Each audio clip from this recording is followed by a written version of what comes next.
country's future prosperity is at stake. Get it right, and great opportunities await. A stronger economy, a fairer society, a global Britain. But all that depends on getting the right Brexit deal. And for that, we need strong and stable leadership. The negotiations we're about to begin with the European Union won't be easy. They'll be challenging. At times, they will be tough. In THERESA May, Britain has a Prime Minister with the strength to lead Britain through these negotiations and make a success of the future. So in all that, you only need to look at her record. As Home Secretary, reforming the police, cutting crime, protecting our borders and deporting abacadabra.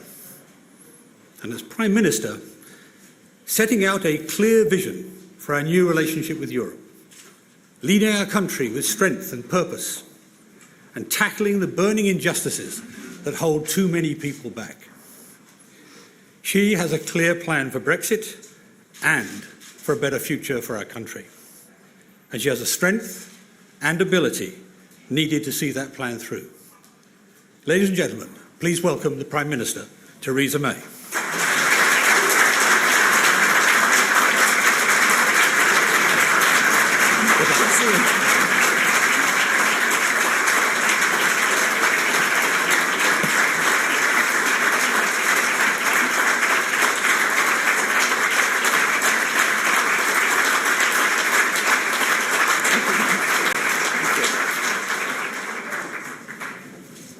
Thank you very much. Today, as we face this critical election for our country, I launch my manifesto for Britain's future. A manifesto to see us through Brexit and beyond. A plan for a stronger, fairer, more prosperous Britain. A plan to seize the opportunities ahead and to build a country that our children and grandchildren are proud to call home. It is a detailed programme for government, rooted in the hopes and aspirations of ordinary working people across the land. But it is more than that. It is a vision for Britain, a portrait of the kind of country I want this nation to be after Brexit, as we chart our own way in the world. For at this defining moment for the United Kingdom, as we embark on this momentous journey for our nation, we have a chance to step back and ask ourselves what kind of country we want to build together. I believe that our United Kingdom can emerge from this period of national change stronger, fairer, and more prosperous than ever before. I believe we can be a country that stands tall in the world and provides leadership on some of the greatest challenges of our time. And I believe we can and must take this opportunity to build a great meritocracy here in Britain. Now, let me be clear about what that means. It means making Britain a country where everyone, of whatever background, has the chance to go as far as their talent and their hard work will take them. A country that asks not where you have come from, but where you are going to. It means making Britain a country that works not for the privileged few, but for everyone. A country where it doesn't matter where you were born, who your parents are, where you went to school, what your accent sounds like, what God you worship, whether you're a man or a woman, gay or straight, or black or white. A country in which all that matters is the talent you have and how hard you're prepared to work. And that is the kind of Britain I want us to build together. Because as we leave the European Union and set ourselves a new course, we need to make the most of all the talent in this country. For Britain to succeed, we need to unleash the ability of every person, harness the creativity of every business, support the ambition and entrepreneurialism of every sector. We need to embrace the opportunities before us with confidence, believing in Britain and in the enduring power of the British spirit. And we need to look forward, not back, believing that despite our great heritage, we have an even greater future, and that we can build that brighter future together. Let us be in no doubt, it will not be easy. There will be obstacles in our way. There will be some who wish us to fall short, others who wish to hold us back, many who will us to fail. But with discipline and focus, effort and hard work, and above all, a unity of purpose stretching across this precious union of nations, from north to south and east to west, I believe we can and must go forward together. To do that, we need a new contract between government and people. We need a government that is strong enough to act and humble enough to listen, responsive enough to people's needs, and stable enough to get on with the job and deliver. And we need to unite behind a clear plan to make the most of the opportunities ahead. That is what this manifesto offers, a clear plan to meet the big challenges we face together, a credible, deliverable programme for government around which the country can unite, a plan that, unlike the offerings of other parties, is upfront and honest about the scale of the task we face. What we say in it, we will do, and the scale of our ambition is clear. Because it is the responsibility of leadership to be upfront and straight with people about the challenges ahead, about the difficult decisions and trade-offs that need to be made, and the hard work required to overcome the obstacles in our way. And that is what this manifesto does. It identifies the 5 great giant challenges that we face as a country. 1, the need for a strong economy. 2, responding to Brexit and a changing world. 3, tackling enduring social divisions. 4, responding to an ageing society. And 5, facing up to fast-changing technology. And it sets out what we will do to address each one. And in doing so, it offers a vision for Britain, not just for the next 5 years, but for the years and decades ahead. A stronger Britain, where everyone has the economic security they need and the chance to live a secure and full life. A more prosperous Britain, where each generation can do better than the last. But all of this depends on getting the next 5 years right. Make no mistake, the central challenge we face is negotiating the best deal for Britain in Europe. Our future prosperity, our place in the world, our standard of living, the opportunities we want for our children and our children's children. Each and every one depends on having the strongest possible hand as we enter those negotiations in order to get the best Brexit deal for families across this country. If we fail, the consequences for Britain and for the economic security of ordinary working people will be dire. If we succeed, the opportunities ahead of us are great. I've negotiated for Britain in Europe, and I know that the best place to start is to be clear about where you stand and what you want. That's why I have been clear that we do not seek to fudge this issue, to be half in and half out of the EU. The British people made their choice. I respect that. And I respect the view of the other European leaders who agree we can't be half in, half out either. So we will leave the European Union and take control of our money, take control of our borders, take control of our laws. We will forge a new deep and special partnership with Europe, but reach out beyond Europe to strike new trade deals for our goods and services with old allies and new friends around the world too. We will make the decisions that matter to Britain here in Britain and be a great global trading nation that stands tall in the world once again. And if we get Brexit right, We can use this moment of change to build a stronger, fairer, more prosperous Britain here at home. That is the real prize, the goal towards which we must work. Because for too many people in Britain today, life is simply much harder than many seem to think or realise. They're not ideological. They don't buy into grand visions. They aren't fooled by politicians who promise the earth and claim no tough choices are required.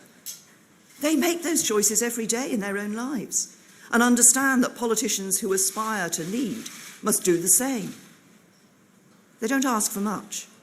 They just want to get on with their lives, to do the best for their children and to be given a fair chance. And they look to their government for help and support. This party, the Conservative and Unionist Party, will be that government. For while it is never true that government has all the answers, government, put squarely at the service of ordinary working people, can and should be a force for good. A force that steps up and acts in the interests of ordinary working people, that does not ignore them or walk on by on the other side, but serves the interests of the mainstream of the British public. With the right Brexit deal secured, my mainstream government will deliver for mainstream Britain. All those who work hard and make this country what it is. People who have a job but don't always have job security. People who own their home but worry about paying the mortgage. People who can just about manage but worry about the cost of living and getting their children into a good school. And that is why the government I lead will ensure that every area of this United Kingdom is able to prosper with a modern industrial strategy to spread opportunity across the whole country. Why the government I lead will build a Britain in which work pays, with a higher national living wage and proper rights and protections at work. Why the government I lead will keep taxes low and cap rip-off energy tariffs to help families who are working all the hours they can to pay the bills. Why we will help those struggling to afford a home of their own by building more affordable homes. It's why the government I lead will build a Britain in which the economy is strong to support world-class public services, with the most ambitious programme of investment in technology and buildings the NHS has ever seen. Record and fair funding for schools, real technical education for young people, and the first ever proper plan to pay for and provide social care. Because strong public services don't just provide security and enhance opportunity. They are vital local and national institutions that bring us all together. And it is why the government I lead will be relentless in tackling burning injustices like discrimination on the basis of race, gender, mental health or disability. For injustice is a scar on the soul of our nation, and I will fight it wherever it is found. So, for example, we will introduce the first new mental health bill for 30 years to put parity of esteem at the heart of treatment and end the stigma of mental illness once and for all. But most important of all, the government I lead will provide strong and stable leadership to see us through Brexit and beyond, tackling the long-term challenges we face and ensuring everyone in our country has the chance to get on in life. We need that strong and stable leadership now more than ever. For the next 5 years will be among the most challenging in our lifetime, a defining period for our nation, a turning point for Britain that will determine the kind of country we are and the kind of future the generations that come after us will see. That is why now, more than ever, Britain needs strong and stable government. Why now, more than ever, Britain needs strong leadership to make the most of the opportunities Brexit will bring. Now, more than ever, Britain needs a clear plan and the determination and the will to see it through. And it is why, in this election, more than in any before, it is time to put the old tribal politics behind us and to come together in the national interest, united in our desire to make a success of Brexit, united in our desire to get the right result for Britain, because every vote for me and my team in this election will strengthen my hand in the negotiations to come.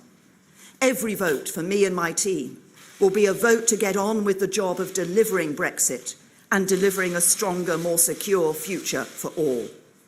Every vote for me and my team will be a vote for a stronger, fairer, more prosperous Britain. And after all that has passed, that is a vision of the future that can bring us together. So I offer myself as your Prime Minister, with a resolute determination to get on with the job of delivering Brexit, optimism that I can get a deal that works for all, and confident in the belief we have the vision, the plan and the will to use this moment to build a better Britain. With the right deal for Britain abroad, taking back control of our borders, our money and our laws, and a better deal for ordinary working people at home. A modern industrial strategy to spread prosperity and opportunity around the country. Exploiting the opportunities of technology to attract the jobs of the future to Britain. Relief on family energy bills and the cost of living. More secure, well-paid jobs and new protections for workers. The chance to own a home and more affordable housing. A good school place for every child with more money for schools every year. A strong economy to fund our NHS and give you the security you need. A stronger, fairer, more prosperous Britain that works for everyone, not just a privileged few. That is the goal, that is the plan, and now is the time. So join me on this journey. Come with me as I lead Britain. Strengthen my hand as I fight for Britain, and stand with me as I deliver for Britain. And with confidence in ourselves and a unity of purpose in our country, let us all go forward together.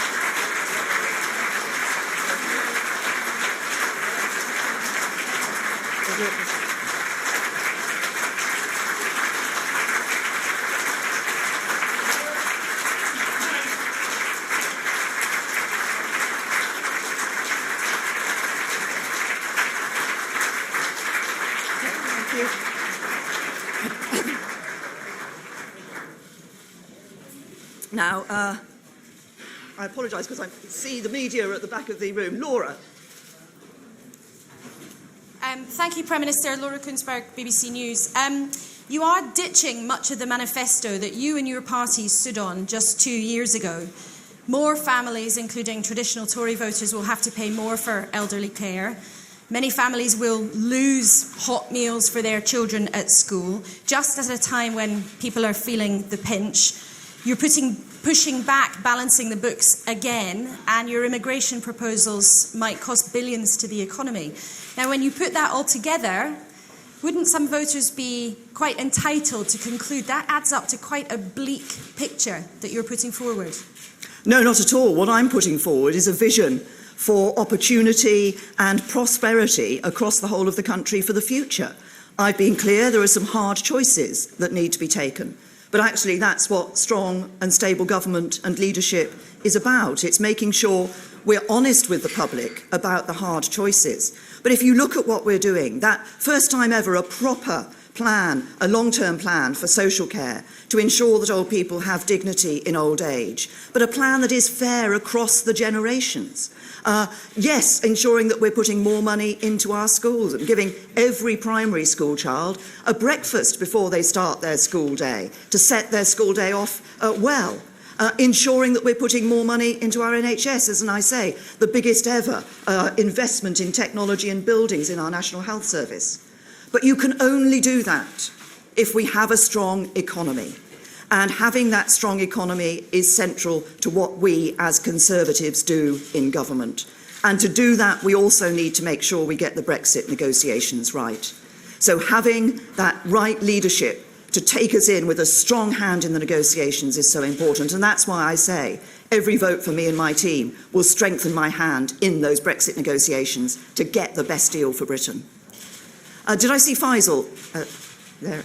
Yes.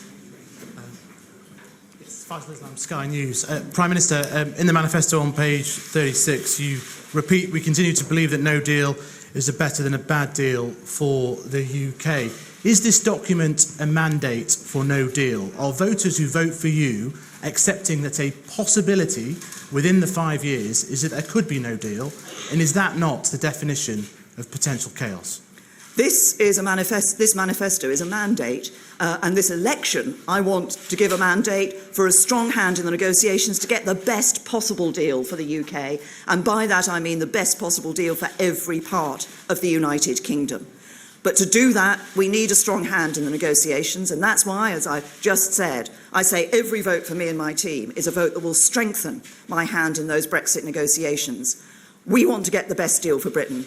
We want to get a deal that works for every part of the United Kingdom, and that's what we're determined to do. Did I see Andy Bell? Yes? I'm sorry. Thank you very much, Prime Minister. Andy Bell, Channel 5 News. Prime Minister, do you accept under your social care plan that the majority of people currently receiving care in their own homes will actually end up worse off under your plan? And isn't that symptomatic of much of this manifesto, which is you're turning your back a bit on the traditional Middle England that's put the Conservatives into power because at this election you think you can find votes elsewhere? This is the first time that we've seen a proper long-term plan for the sustainability of social care in this country. This is one of the great challenges that we face with an ageing population, and it's right that anybody who wants to be Prime Minister, any party that wants to be in government, faces up to that challenge and sets it out clearly for people. What will we see as a result of the proposals that we're making? We'll see that those elderly people who've been worried about how they pay for care in their home won't have to worry about that in future. They won't have to pay while they're still alive. Nothing will be paid. They won't have to sell their home while they're living in it. What we also see is that those people who are worried that their savings are going to have done the right thing and saved through their life and worry their savings will dwindle to virtually nothing, we're quadrupling the threshold at which assets will be protected to that £100,000. But what else do I expect to see from this? I expect to see actually an improvement in the quality of social care that is available to people. I expect people to be able to stay in their own homes longer, and that will mean less pressure on the NHS. I think I saw Gary in front of you. Yes. Thank you very much. You said you wanted to be straight, and can I just ask you, following on from the previous question, everybody says there is a cost to getting net migration down, an economic cost. Have you costed it? What is it? Is it in billions? You said you want to, throughout the manifesto, you're saying you want to close injustice gaps. Isn't there a danger that you're creating a whole new one between children of slightly better off parents who maybe die of a heart attack or are treated for a certain type of medical condition and slightly better off children of someone who has dementia? It looks like they get very different treatment under a Theresa May government under these plans. And just one more, throughout the manifesto, you seem to give business quite a hard time. Energy companies with big names have slightly conned their customers. House builders have been building pretty grotty houses, you say. Do you think the Conservatives over the years have got too cosy with business and business has been too greedy? Well, first of all, you put quite a few issues in that question, I have to say, Gary. I think that was rather more than the one question which most people are asking. Just to pick up on the immigration issue, I think it is right that we want to bring net migration to sustainable levels. We say those are in the tens of thousands because of the impact that uncontrolled migration has on people, particularly at the lower end of the income scale, because it can hold down people's wages, it can mean a displacement of jobs, and and also it puts pressure on public services. And so what we are saying is, yes, we want to increase the immigration skills charge, but that is because then that money can be put into ensuring that people here are being trained up to be able to take the jobs.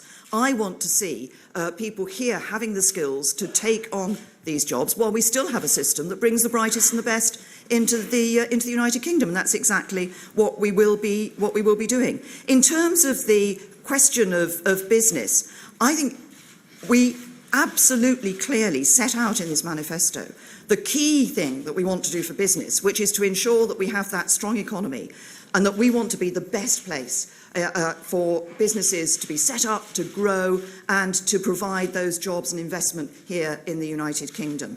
But we do believe in responsible business. And I think if you talk to business people, they will also say that it's better to have an engaged workforce that is a content workforce that increases and improves productivity. And that's why I think it's right to say that we need to ensure that workers have proper protections. But we do also want to ensure that we set that economic framework in which business creates jobs. Since 2010, 2.9 million jobs have been created. We see employment at record levels, employment higher now than it has been since records began, and unemployment lower than it's been since the mid-1970s. That's what a strong economy can do, and we need to build on that for the future. Did I see LBC? Is Theo here? Yes. Prime Minister, are you trying to redefine what it means to be a Conservative? And to your critics on social care who say that you may be trying to implement a death tax, what would be your reasoning to them to tell them that it isn't a death tax? What we're proposing on social care is the first ever proper plan to ensure the sustainability of social care. This is a real challenge that faces us. This is a challenge that has been ducked by governments for too long. We are prepared to stand up to that challenge and put forward this plan, which, as I say, will protect a higher level of assets than is currently protected for individuals, will take away the worry from people about how they're going to pay for their care and whether their savings are going to be depleted to virtually nothing, and I think will lead to an improvement in social care. But what we believe in is, yes, ensuring we're providing a system that provides people with dignity in their old age, but doing it in a way that is fair across the generations. I think The Guardian is here. Is Heather here from The Guardian? Yes. Hi. I think there's a microphone coming to you. Hi there. So you're going to means test the winter fuel allowance for pensioners. You're going to replace the triple lock guarantee on the basic state pension with a less generous double lock, and wealthier pensioners are going to have to pay more for their care, including care at home. You talked about being upfront about the challenges. Are you being upfront with older people, with pensioners, that they've done quite well out of the last decade or so and they need to bear more of the costs of the kind of fair society that you're talking about? Well, I think if you actually look in the manifesto, when we set out what we're doing in relation to the pensions triple lock, we make the point that that was introduced at a time when there was a significant disparity in relation to pensioners' incomes. But now what we see as a result of the changes that have been made, that in relation to the basic state pension, an increase of £1,250 a year. And what some older people worry about is actually now a disparity for the younger generation, and well, will they be better off in the future? Pensions will continue to go up under a Conservative government. We will have a double lock, which will ensure that pensions will go up either at the rate of average earnings or inflation, whichever is the higher, so that pensioners will continue to be protected against rising prices. But I think it is important that we ensure that changes that we bring in are changes that are fair across the generations. Tom. Prime Minister Tom Newton-Dunn from The Sun. You're taking money off rich pensioners and giving it to poorer younger families. You're delighting in using the power of big government to beat up on rip-off businesses. You're eschewing traditional right-wing Tory dogma like libertarianism, the sort of stuff that might horrify some of your cabinet sitting there in front of you privately. Do you accept that you are moving to the political centre ground, and are you proud of your new moniker, a red Tory? Look, the The Conservative Party has always been on the centre ground. What do we believe in? We believe in managing the economy carefully. We believe in spending taxpayers' money responsibly. We believe in encouraging business and investment that can create good, high-paid jobs. We want to see a good school place for every child so that young people get the best possible start in life. We want to ensure that we've got the economy to fund the support in public services that people need through the NHS and other services. These are all good principles that have underpinned conservatism and continue to underpin conservatism. But crucially, we want to give people opportunity. We want to encourage aspiration. We want people to know that in Britain, under a Conservative government, how far you go in life depends on you, your talents and your hard work, not where you came from. And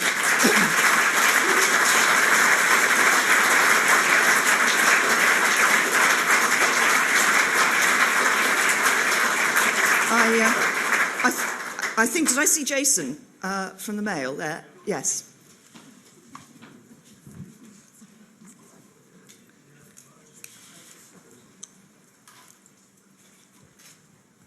Hi, Jason Gross from the Daily Mail. You've put leaving the single market in your manifesto. Would you expect those in your party and those in the House of Lords who oppose that to drop their opposition to that if you win? And can I just ask, in the sort of theme of the day, do you consider yourself a Thatcherite? Well, on the question of the single market, I mean, what we want is to have a comprehensive free trade agreement with the European Union, which is about having good, as tariff-free and frictionless access as possible to the single market. But you can't be a member of the single market without effectively still being a member of the European Union. And the British people have been clear, we shall leave the European Union. So we will be leaving the EU, but we will be negotiating the best deal we can. There are other areas where, of course, we want to continue to operate cooperate with the European Union on issues like security and justice and home affairs. And on trade, we want that comprehensive free trade agreement that will be good for businesses here in the United Kingdom and good for jobs and good for ordinary working families here in the United Kingdom. Margaret Thatcher was a Conservative. I'm a Conservative. This is a Conservative manifesto.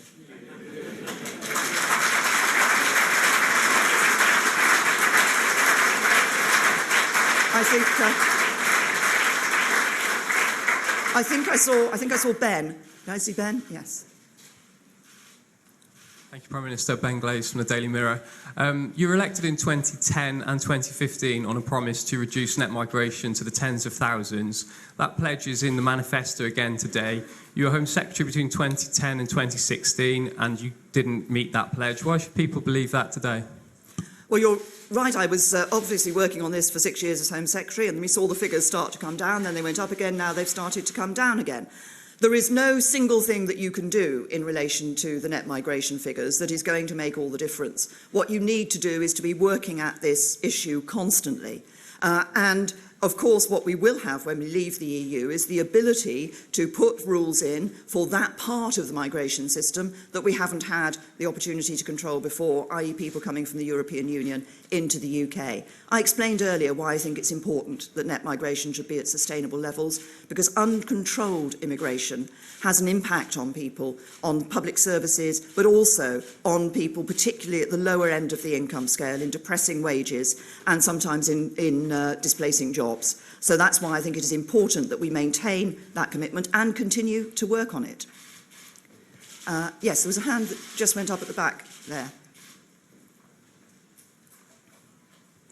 Thank you. Sorry, I can't see. Louise Adamson, ARD German Television. I wanted to ask you what this manifesto tells us about you personally and your political philosophy. Well, I think it tells me that I'm a good Conservative. And it tells you that I believe in ensuring we have a strong economy, that we have good public services funded from a strong economy, that we have opportunity for all. And crucially, I think that's the important thing here. I want to see Britain as a global Britain, standing tall in the world, trading around the world, taking our place in the world, but also a Britain where people in this country know that how far they go depends on them and their hard work and their talents. And was that Paul I saw somewhere? Paul?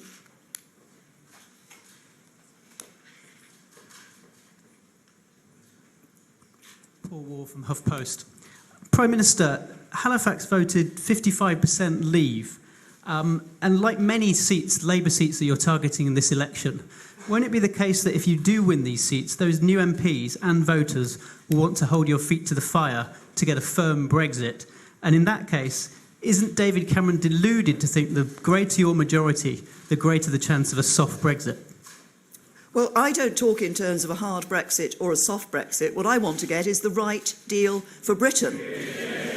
And that's what we're going to do.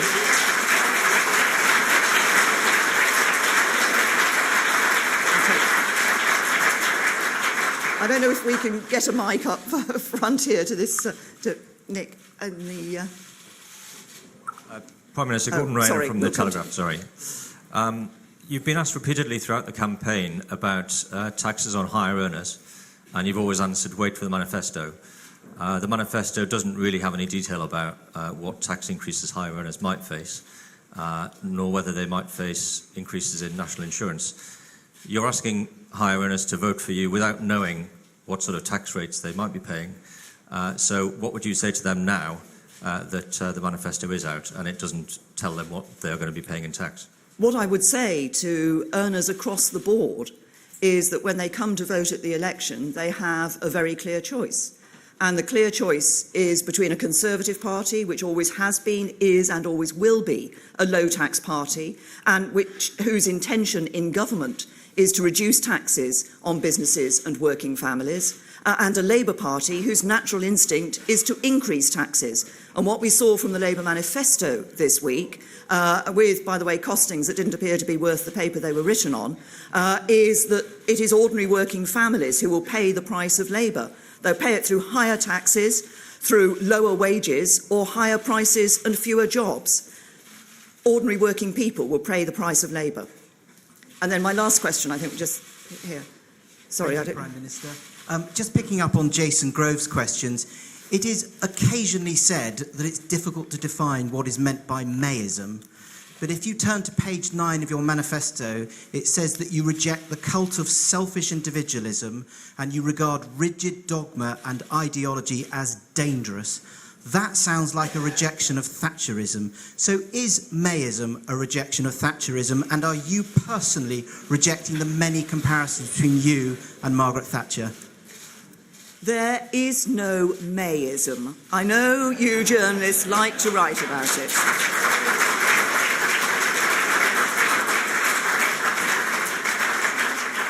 There is good, solid conservatism, which puts the interests of the country and the interests of ordinary working people at the heart of everything we do in government. Thank you. Thank you.